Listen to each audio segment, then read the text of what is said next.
పంచాయతీ ఎన్నికల్లో రేవంత్ రెడ్డి అంచనాలు తప్పినాయి. 40% సర్పంచులు గెలిచి బీఆర్ఎస్ పార్టీ అద్భుతమైన విజయాన్ని సాధించింది. దాంతో ఆయనకు దిమ్మ తిరిగిపోయింది. ఈ మున్సిపల్ ఎన్నికల్లో కూడా మళ్లీ బీఆర్ఎస్ పార్టీ బలమైనటువంటి ప్రత్యర్థిగా ఉంది గనక ఈ డ్రామాలన్నీ షురూ చేసిండు. చీరలు పంచి ఎన్నికలు వచ్చినాయి కనుక చీరలు పంచుతా, వడ్డీ లేని రుణం పంచుతా అని డ్రామాలు స్టార్ట్ చేసిండు. మాకు ఈ నోటీస్ ఇచ్చి ఫోన్ ట్యాపింగ్ కేసులో ఏదో ఉంది అనేటువంటి ఒక క్రైమ్ సినిమా సీరియల్ లెక్క నడుపుతా ఉన్నారు. 2 ఏళ్ల నుంచి డ్రామాలు ఆడుతున్నావు. ఆల్రెడీ నువ్వు గతంలో నా మీద ఫోన్ ట్యాపింగ్ కేసు పెడితే హైకోర్టు కొట్టేసింది, సుప్రీంకోర్టు కూడా కొట్టేసింది. నీ చెంప చెల్లుమనే విధంగా తీర్పు ఇచ్చింది. నువ్వు పెద్ద పెద్ద అడ్వకేట్లను, రాష్ట్ర ప్రభుత్వ డబ్బులను, కోట్లాది రూపాయల డబ్బులు ఖర్చు పెట్టి పెద్ద పెద్ద న్యాయవాదులను పెట్టినావు నా మీద.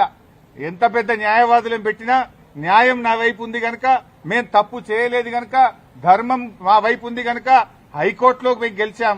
సుప్రీంకోర్టు కూడా నీ చెంప చెల్లుమనే విధంగా నువ్వు స్పెషల్ లీవ్ పిటిషన్ వేస్తే కూడా కొట్టివేసింది. న్యాయం నిలబడ్డది, ధర్మం నిలబడ్డది.